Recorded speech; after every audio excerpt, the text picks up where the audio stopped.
In recent times, the incidence of Terran-Klingon mating has been on the rise. We offer a few useful phrases for those of you Terrans who are currently considering or might be approached about such a coupling. Hey, I don't need any help when it comes to that. It is relatively easy to tell if a Klingon is interested in you as a potential mate. There are no such things as pickup lines, small talk, or going together one evening to some local anti-gravity bar. Instead, female Klingons slink around like a Hellenian minx and make sounds like the chimva. The Klingon male will growl if interested, assuming the classic warrior stance. Hands on waist and feet slightly apart.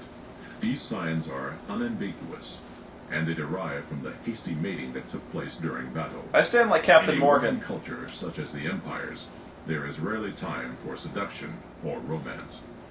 If you find yourself the target of such a pursuit and you are not interested, there are several phrases which you can use to properly extinguish the flame.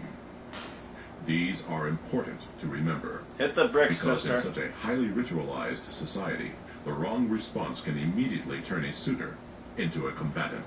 Ooh. The Federation has already received several dozen reports of such fatalities, including one unfortunate tourist who reportedly responded by laughing. Oh. If you wish to discourage such attention by either a male or female Klingon, turn your side to them, either right or left side will do, and say the following. It means, the blood of the warrior grows cold. "Ir choch shwit you. Ir choch shwit you." Now, in most cases, that'll do the trick. If not, you could try to say the following, which means, I must wash my hair now. "Ach, jibwij, beshaknishmoch. Ach, jibwij, beshaknishmoch." Dude, if that comes across as pussy on Earth, it must really come across as pussy on By Kronos. this time, the suitor should have resumed normal behavior again, as if nothing had happened.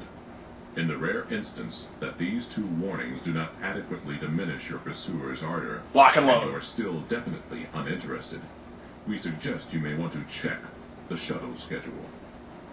If you in you trouble. are interested in reciprocating or wish to initiate mating proceedings, the first thing to do is to adopt one of the positions previously mentioned, depending on your gender, and then utter the following non-verbal phrase indicating interest and availability.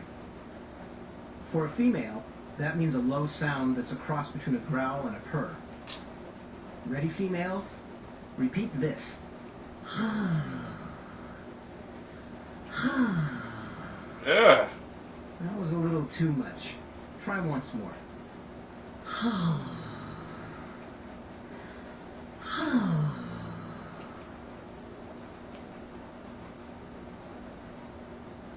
Good. Much.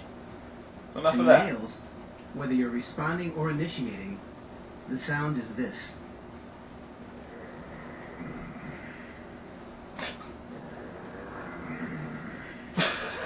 That won't even attract a target heat. I'm not doing that.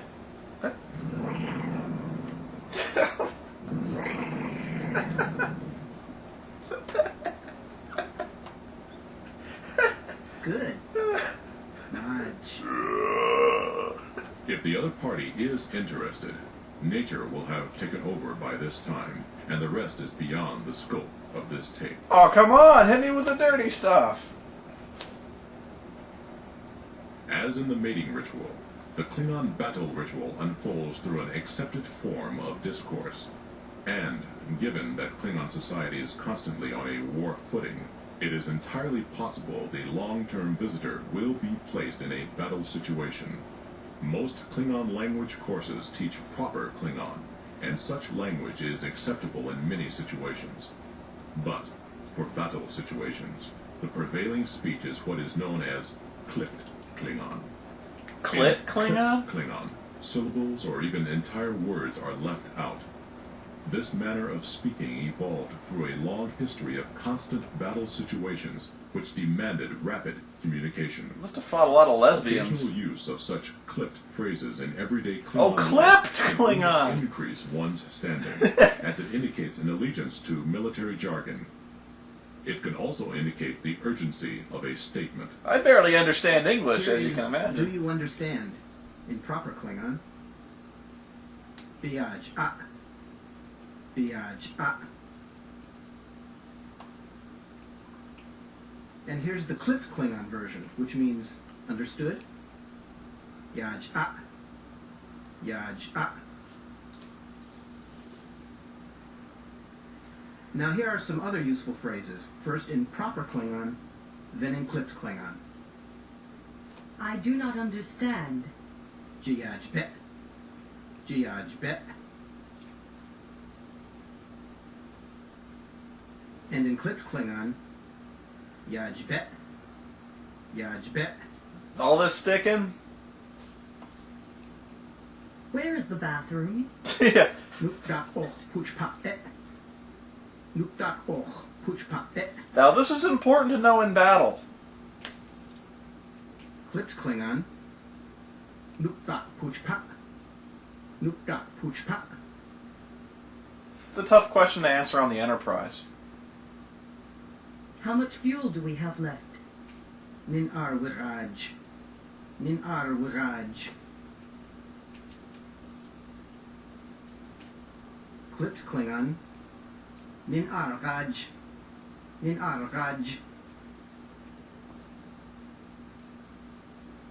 I am lost. Dakwij vishov bet. Dakwij vishov bet.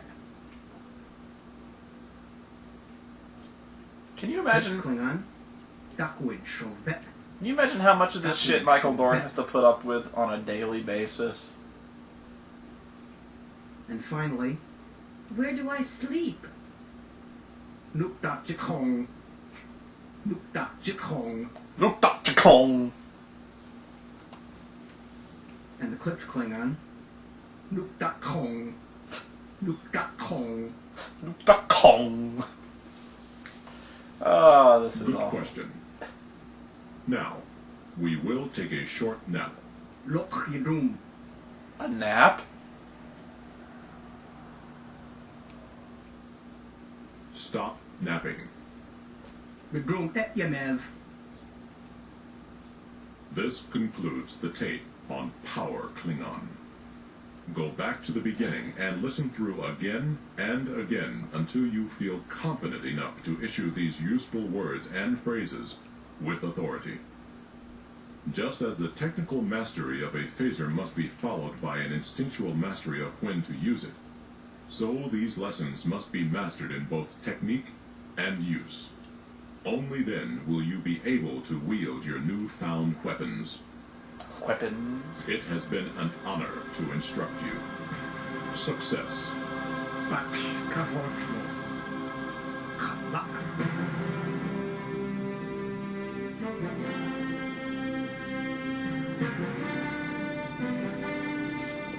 Power Klingon was written by Barry Levine with Mark Okran. It was read by Michael Dorn with additional narration by Mark Okran, Alan Brown, Sam Gunsler, and Jessica Wegline.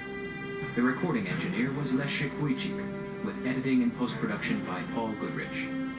The associate producer was Linda Wallman. Power Klingon was directed and produced by Susan Perrin-Totlin. Well, there you have it. You are now fully versed in the Klingon language. There will be exams on Monday, so I want you to study up on this video and report back to me at 0800 hours. You got it?